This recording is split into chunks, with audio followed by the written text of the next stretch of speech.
All right, today on the podcast, we had Rob Friedman, also known as the Pitching Ninja, and author of Unhittable: How Technology, Mavericks, and Innovators Engineered Baseball's New Era of Pitching Dominance, which Cole is very obnoxiously bringing up to the camera. Hi, Rob, how are you doing? At least I didn't have my face on it. I feel better about that. That would be good. It would be like a very meta Like, this moment doesn't for you. look like you, Rob. No, a way better pitcher than I would be too. So, Rob, as I just mentioned, I finished your book yesterday. I found it extremely informative. Could you tell me just a little bit about how the idea of putting this together came about and kind of like the impetus behind it? Absolutely. I'm kind of active on social media. A little. Yeah, a little bit. And people keep asking the question, like, everybody's like, back in my day, pitchers did this, or do pitchers really throw harder today? And I kind of wanted to unravel why it is that pitchers throw harder. Kind of also because I've had the same journey, like coaching my kid, coaching baseball, and then trying to share stuff online. I've had the journey and I was lucky enough to talk to basically almost all the people that were involved in changing the sport to where it is, at least on the pitching front. So I wanted to kind of share the personalities behind it and what it takes to overhaul pitching, and that they weren't actually all involved in baseball. They were, a bunch of kind of different types of people that didn't have baseball backgrounds or pure, MLB backgrounds per se, but they all had a huge lasting impact on the game, and kind of give them a shout out too. Yeah. I found your origin story pretty interesting as well. A lot Well, of it's it all came back about to, me. Come on. as well it should be. But you talked about how, watching your son Jack pitch and kind of just like seeing his progression. And also, the fact that he unfortunately also got hurt and kind of wanting to avoid that for pitchers. How did that inform your journey, and how have you seen that impact kind of the work that you're doing? Yeah, so it really kind of kicked off a journey because look, I didn't ever want to even coach baseball. It wasn't my thing. I was just sitting on the sidelines and like noticing things and helping kids out. And then like parents were like, "Hey, you should coach." And I'm like, "Well, I didn't play Major League Baseball. I didn't play, high level college baseball or anything like that." Um, but I decided to do it because I like helping kids. But my thing is also as somebody, as a lawyer, and it's one of those things that I wanted to do it right if I'm going to do it. I didn't want to mess up a generation of kids because I was, teaching things I was taught which weren't good. So it's really Your parents his. have been doing that for ages, so you're I fine. know, and I don't want to be that guy. Like the last thing I did, the last thing I wanted to do was like poison the well with a whole bunch of other folks. So I went off on a journey to find out what I thought was right about pitching, and I had the time and effort to do it, and ask a lot of questions and try to cut through all the marketing stuff. So I tried to help parents not make the same mistakes that other generations of parents did. And it was really that whole thing through coaching my kid, that I got involved and then started sharing it because I felt guilty. I didn't want it to all stop with me because everybody was so nice to involve me in conversations, and I wanted to pass it down. And that's how even Pitching Ninja got started, is I just started sharing what I learned. And it happened to be we all learned at the same time on the same message board. It was guys like Kyle Bodie at Driveline, Ben Mhm. Brewster at Tread, Eric Cressy. I know these guys for forever. And, I felt like it was important to share their stories too. So yeah, it all started with my kid. Also do not want to see injuries. I want to prevent people from getting them, but I don't know how to do it still. Nobody knows how to do it. Yeah, I thought that was kind of one of the interesting things in this. And people who are involved in baseball have been kind of like grappling with that for a while. You're talking about optimization, velocity, and all these other things, but how do you optimize while also saving an elbow or saving a labrum or whatever else it is? Do you think we're close to figuring it out, or what's the deal? Yeah, I don't even think we know at all how to fit. We are closer at like solving the problem after it happens. I think, surgery and stuff has gotten way better. Some preventative stuff has gotten better. We can measure almost everything too, so that helps. We have biomechanics available like that. That has to help. But we still can't even agree if it's throwing too much or throwing too little that causes these problems, because it could be, you don't lift for a while and all of a sudden you decide to lift a heavy weight. You might get hurt. Nobody does that. So why do pitchers try to, ramp up right away and try to build things up before they're ready? But then again, there's also long-term fatigue on ligaments and muscles and stuff. And when the muscles wear down, they stop protecting the ligament as well. Is that the problem? Right. we can't even agree on that. So I think we're still a little bit away. That makes sense. Yeah, the fact that Oh, a human being can hurl a ball 100 miles an hour, and if you're doing that from the age of 12 or 16 or 18, what's the longevity of your career look like? I feel like a lot of trainers get thrown on the chopping block. Like I think there was one season where the Mets particularly had a ton of injury, and it's like, who are these trainers? Like we have to fire all of them to try to quantify like what is going on with these teams, or players rather. I loved going through the book. I loved a lot of the stories that are in there. You talk about you Darvish DMing you like for recommendations. I mean, any other pitchers reach out? That's got to be kind of awesome. Yeah, I do get pitchers that reach out pretty often. The Yu Darvish one was hilarious because I literally was at dinner and my wife's like, "Why are you on your phone?" I'm like, "It's Yu Darvish. I'm not gonna talk yeah. to him." It's And he you. already It's has like you. 50. Yeah, right. He also has like 50 pitches. So like I was honored to be involved in one of them. Orion Kirkring just talked about using my YouTube channel to pick up splitter grips. Had George Kirby learn splitter grip from my interviews. Cool. Just tons of pitchers from all around use that. Herson Waldrop picked up a splitter grip for the Braves. So lots of different folks use it, and I want them to use it. That's one of the things. Like not just major league guys. I want college guys. I want high school guys. I want little leaguers to be able to have this information for free, because baseball shouldn't be a rich kid's sport. And I can't say that enough. You see all these other countries enjoying the game, playing at a grassroots level, basic baseball. And here we have to spend all this money to play. And I think it drives kids out of the sport. Yeah. Yeah, I And I think do like that the idea of the democratization of basically of information. I feel like that's a really interesting and important point.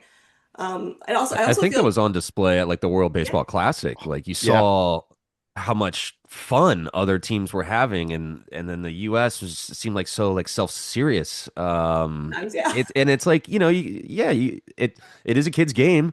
It should always be a kid's game. Obviously these players get compensated handsomely, but at the end of the day, you just saw how much fun like Venezuela and the DR and were having, and you're like, why isn't the U.S. like? There's no joy. There's like a lack of joy there. Dude, I totally agree. I was in Tokyo for pool play and in Oh, Miami cool. for the semis and the But yeah. finals, and their fans of all the teams were fantastic. The players were fantastic. I love stories like Andrei Satoria, the Czech Yeah, electrical guy who the I Yeah. just interviewed electrician. him. Like Yeah. he's one of my favorite dudes, and he throws 80 and strikes out people. Like struck out Shohei in the last. Yeah, struck out Otani. Yeah, like Keep that those are the ball. stories. Isn't that why we watch the sport, not the seriousness? Like, act like you've never Yeah. been there before. Stop Yeah. acting like you've been there before. That's boring. Hmm. I 100% agree. And I talk about it all the time, but even like stuff, even when you talk about established major league pitchers, one of my favorite videos of yours was Seth Lugo showing all of his different pitch grips, extreme like one after the other. I mean, are there pitchers right now in Major League Baseball that they maybe if they're not the top tier pitchers, whatever they are, that you still just enjoy watching? Yeah, I mean, actually, one of them started the WBC finals, and I hate to say he's not a top tier pitcher because in my mind he is, but Mm. Nolan McLean is Oh yeah. absolutely filthy, and I drop everything I'm doing to watch him pitch every time he pitches. East West can bring it like competitor. That's like made for me. He's one of those guys that literally can make my entire day through one good outing. And I regret to say that I like real seriously though, like one pitch can make my day. And if there's no good pitches, I can mope the entire I day. feel like you have that in common with a ton of fans where it's like, oh my God, like living and dying on every pitch. I feel like I've gotten better over the years about this, but I used to just pound pillows being like, why would you throw that? Like, I hate to say it, but like Miles Michaelis threw, I'm a Cardinals fan. I don't know if you picked up on that, but Thoughts and uh, prayers, Cole. through, yeah, I know. Through his last couple years with us, he was great when we brought him over, but then his fastball was just so hittable because we were right down the middle, like 90 miles an hour, and I'd be like, every start of his would just be one frustrating day after the other. Oh, poor Miles. But yeah, like so I only root for pitchers Sure. typically. I mean, Yeah. pitching ninja. Yeah. But so I don't have a team. Like I don't sit there and go, my team lost. So I don't get Right. really angry, but I do get bummed out for the guys. And Yeah. I have DM guys who, like that, where they made one or it wasn't even a bad pitch. It got hit. It was in a good location and everybody's getting on it. I'm like, dude, don't worry about it. It was a good pitch. Can't do anything about it. Sometimes good pitches get hit. But I try to be like a psychologist for some of these guys, Yeah. because they need to know that somebody like I have unconditional love for my pitchers, Sure. and I try to help them as best I can, no matter what level they are. So I try to do that and be positive versus social media, which is always like, Oh, it's a negative and cesspool. Yeah. it really is. I Awful. hate that. Yeah, I tried to not to add to that discourse, keyword being try. But it's got to be definitely a bum feeling when you're like, okay, I'm gonna go out, get like 14 Ks, get through eight, maybe a complete game, and then you can't get through the second inning because you just it's just not working Sometimes you out for don't you have it. today. Yeah, Yeah. Yeah. And well, and never forget it's worse for these guys, right? Like we all think as a fan, oh, this stinks for us. It's way worse. These guys, that's their life. You yeah. got, and it's one part of your life. So I think we can all do better about like putting in perspective and knowing that these are people behind it and not like, robots that we're cheering for. They also have feelings. And honestly, yelling at a guy that's struggling doesn't help. It doesn't help them change what they're doing. It actually makes it worse. And pitching is such a mental thing. Oh, for sure. Yeah, a little positive reinforcement, people, can go a long way. That's our PSA for today. It is interesting that you bring that up because I mean, obviously, going through your book, you're talking so much about both training, optimization, all these other things, but the psychology of pitching is probably the one intangible that we can't, strap something on and say, okay, we can do this and this is how we can change things. I mean, is there a way for baseball to either be more effective in that arena, or how much do you feel like that's going to be a factor? Oh, you nailed it so well. Because unfortunately, because of analytics, and I love analytics. Analytics is information, information good. We want information, but we can't measure everything. So we only value the things we can measure, and we look at these type of analytics. There is a value to having a good clubhouse. Like, Yeah, there's a value to working with good coworkers, right? If you have bad coworkers, you don't want to go to the office and you want to leave as soon as you can, and you may just not work as hard. But if you like the people you work with and you're pulling on the same rope, you all join together and do your best. I think it's the same thing with baseball and with pitchers and with mindsets and with focus and all that stuff. We don't measure it really well, so we don't value it as well. And then everybody's like, "Well, he's a clubhouse guy," and you hear that, and then the analytical guys roll their eyes like, "Oh, whatever, a clubhouse guy." But there is such a thing. There's a playing personality of a team, yeah. and it is important.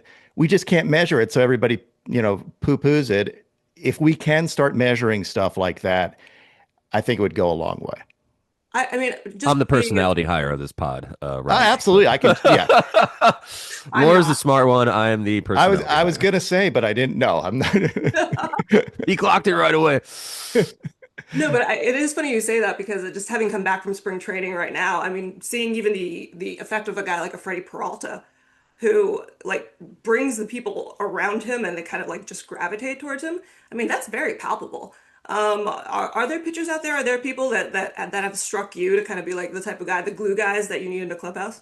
Yeah, I mean, well, one obvious guy is someone like Paul Skeens, who's a quiet leader. I mean, Hmm. to me, having a guy with that confidence who doesn't accept mediocrity, who will get on his teammates in the right way, I think, and also lead by example. That's the type of guy that you love. I thought Shohei did a great job in the WBC and stuff, where his team falls behind, he hits a home run, and he's just like, "I got this. Climb on my back. You guys Yeah. calm down." That's leadership, and I don't think we give enough credit for. I think the Dodgers do a fantastic job of. Yeah, everybody says all the talent they have, but look at the good guys they have in the clubhouse too. Hmm. They create an environment where it's okay to be yourself and they lift each other up. We're just hiring, managing isn't that easy. You can't just collect good players like a fantasy baseball team and say, "All right, now we're going to win it." Because Right. you see that fail all the time. And it's plain personality that matters. So I think we can do better at it. And I think there are guys that just naturally have it. and other guys that don't care to be a leader. They're just good guys. Sean Manaea is a quiet leader. Everybody has said what a good dude he is in the Yeah, clubhouse. he really Freddie is. Peralta, good pickup, electric. Like that dude is electricity and has high energy. He's a guy that you want. So you know it when you see it, type of thing. Yeah, well, I mean, you certainly have, again, as the Mets beat writer, I have seen the juxtaposition between 2024 and then 2025, and then maybe 2026 might be a little bit better, but we'll find out. I am continuously fascinated by the psychology and the humanity of baseball, and I like how that's kind of just like the the thread that ties your book together a little bit. There is so much humanity. You talk about the guys at Driveline, and how they influence you and how they have impacted the sport. I mean, what has that meant to you, and what do you think about how your account has kind of like brought the baseball community together? So that's one of the things I'm proudest of. Again, because my theory is everybody doesn't have as much time as I do to do this stuff. I mean, now I do it full time. I started out doing it part time because I was running my software company and just decided I'd rather be known as pitching ninja than internet IP location ninja. What? Got to be boring. Why? Right? Yeah, exactly. It's just too many words. But I'd like to think I had, I've had an impact, but so is everybody, like social media in general, the people that do it right and that lift up folks or point out interesting little things, make the sport enjoyable, have a lot of fun through it. Mhm. I think we're all doing that. I think writers are doing that. I think it's all our job to, not be happy for the sake of being happy and not, throw, blow smoke up people's butts, but to hold, you can hold them accountable while also being positive and understanding their people. Yeah. So, that's one of the things I'm proudest of, and also bringing out the humanity. So I didn't want it to be a boring stats book. I Mhm. wanted it to be more about the people that did it and giving them kind of their props. Folks like, Kyle at Driveline, who definitely didn't have a strong baseball background, and he's as impactful as anybody has been in the sport. And I wanted to show that somebody out there could be sitting there watching us right now and have a huge impact. Don't let it stop you just because you weren't a great baseball player. Yeah, I do love that a lot. I mean, I was a I terrible baseball player. Yeah, and look at I the think impact I you have. quit after oh, man, I was 10 years old. I became an umpire, so I still like was around the sport and I enjoyed it. But I was a lefty, and I feel like back when I was playing, pitchers, there was like the first year that pitchers could pitch and they weren't used to seeing lefties, so I was getting beaned all the time, and I was like, you know what? I don't like getting hit by baseballs anymore. Oh, I I mean, that's think I'm done. fair, but you still, if you're a lefty, you still have time to pitch, right? Yeah, yeah. I mean, you there's could still go limited. back. Yeah, I that's Let's right. do it. Dust You off the could. old, yeah, absolutely. I'm feeling it. You talk about a few pitchers from the past who could have like benefited from the mechanics and things that we have today. I guess fun question, like gun to your head, retired or dead pitcher. Who do you think would benefited the most? So one of the guys, and he's a Hall of Famer, Sandy Koufax. I know Tom House really, he got involved because he was like, maybe I can stop Sandy Koufax from happening, again.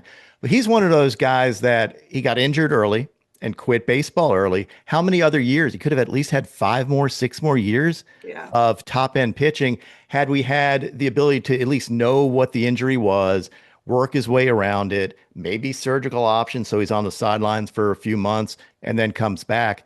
But he's one of those guys who also could have, benefited through analytics. I think Tom Seaver, as good as he was, could have been maybe even better today because drop and drive, being living at the upper parts of the zone, people trying to take him out of the park and just, elevated heater versus and dropping a curveball on him. Yeah. He might have been even better today than he was then because then it was embarrassing to strike out. Today, hitters just swing and they know that they can't string together a lot of hits, so they try to hit home runs or do damage, and it involves strikeouts. So he might have had even more strikeouts had he been around today. I mean, and I think one of the cool things that you kind of bring up in the book is the advent of the understanding of seam shifted wake and how that has absolutely changed the game. I mean, we've seen it with Clay Holmes, we've seen it with a few other pitchers. I mean, can you kind of put into context how much that has changed pitching and how difficult it makes it for hitters?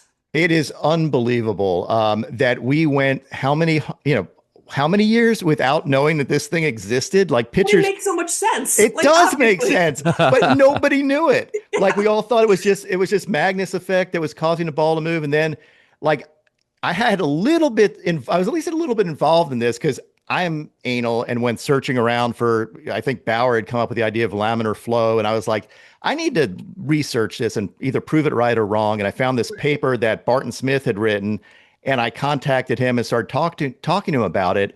And I ended up putting it out there, and then I wanted it. I wanted to put it out there so everybody would jump on it and we would have this conversation. It ended up that resulted in the discovery of seam shifted wake through uh, folks at Driveline going in there, dissecting it and proving that it actually happened through this, huge machine firing baseballs and trying to get it to pick up one time that the air went the right way. And that has changed everything. So now we can teach it like people were doing, like it's not inventing anything new because the seams didn't change. It's discovering that this could be done and now replicating it. So you don't luck into like Bob Gibson throwing a nasty sweeper, which he did, Dave Stieb throwing a sweeper, which he did.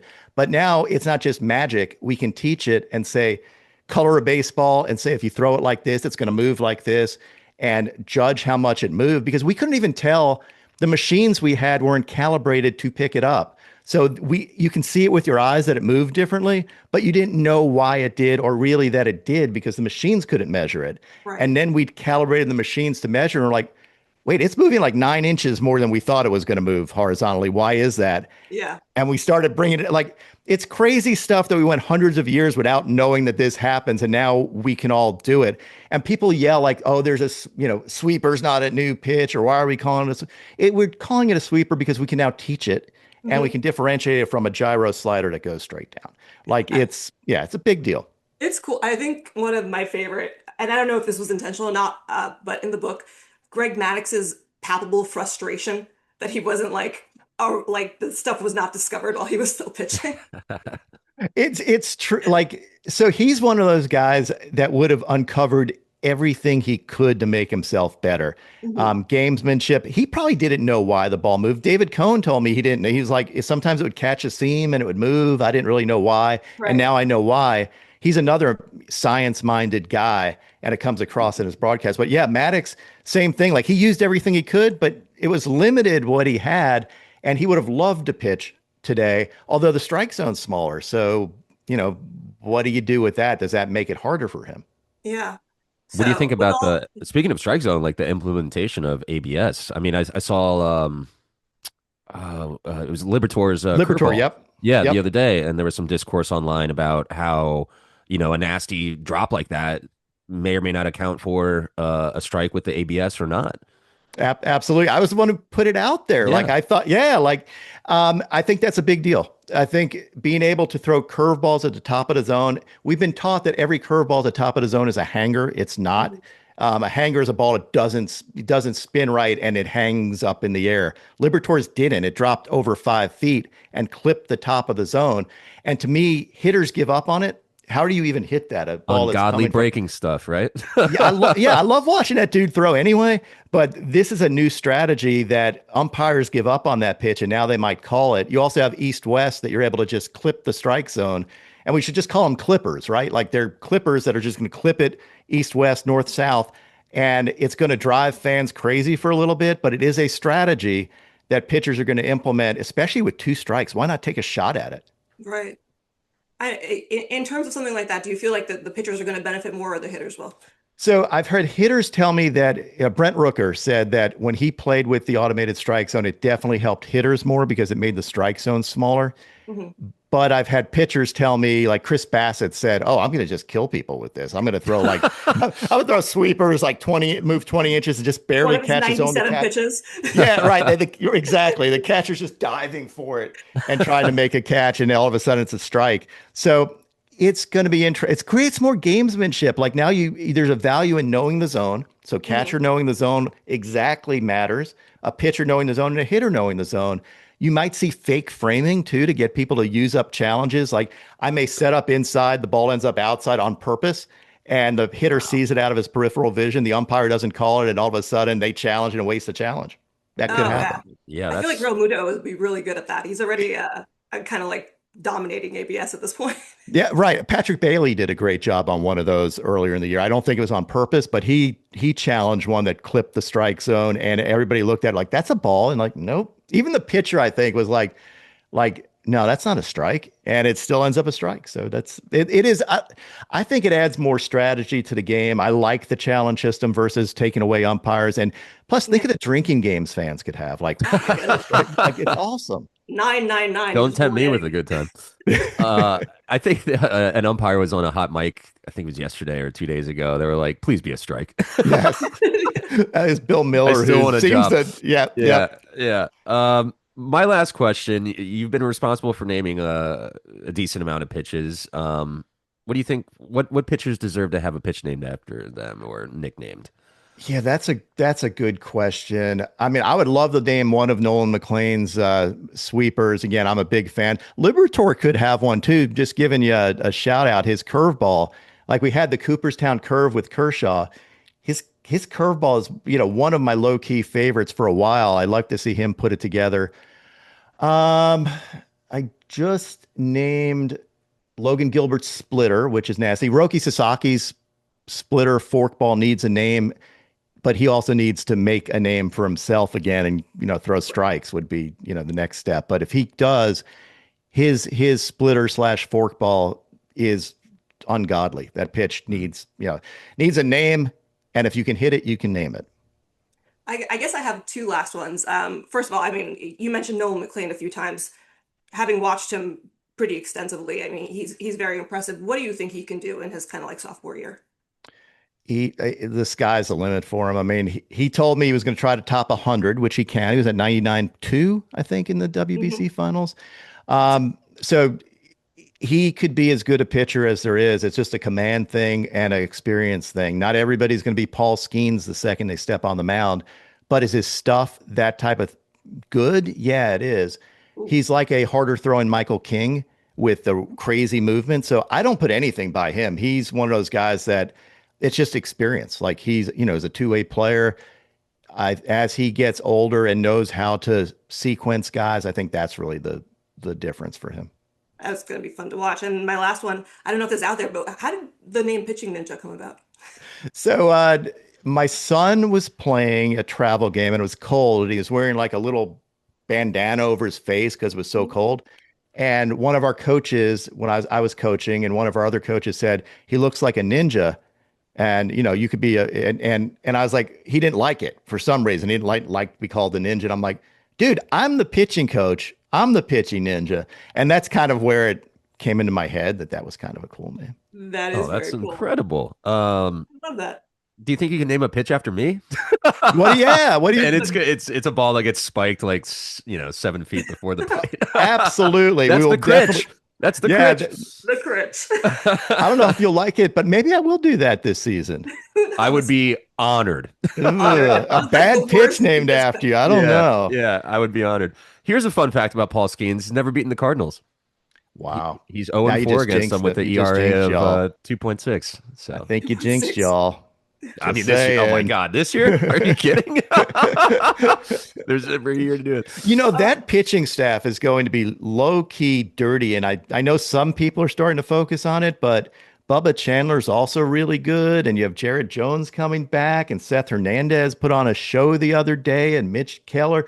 Like, don't sleep on the Pirates. Oh, I picked them to win a wild card to sneak Awesome, because in. I that was my bold pick too, was for Yeah. them to make the playoffs. So I mean, it we're has to we're happen sometime, right? They haven't, PNC Park is amazing. I think a lot of people Love just it there. objectively think that's one of the best it ballparks, is. Yep. if not the best. And that city, I mean, not that Pittsburgh fans have had it bad with like the Steelers and the Penguins, but if you're a Pirates fan, it's been rough for a little while. So that city deserves for sure It does, and I'll tell to you, have a playoff run. Mason Miller is from there, and told me that like I was interviewing him. He's like, if Pittsburgh ever wanted a reliever, I'd be. I'm like, Mason Miller, and with those guys, forget it. Are you kidding me? That would Yeah. that would be very exciting. That would be That, electric. oh, By dude, comparison. absolutely. Yep, Yeah. that would be fantastic. Well, Rob, thank you so, so much. Again, the book is called Unhittable: How Technology, Mavericks, and Innovators Engineered Baseball's New Era of Pitching Dominance. I cannot recommend it more. Fantastic work, and it was lovely speaking to you. It's great talking to y'all. Thanks for having me on. You Oh, got thank you. happy opening week. Yeah, Absolutely. Let's go. let's Yeah, got go. some games, Let's get some hot All dogs go. and right. some beers.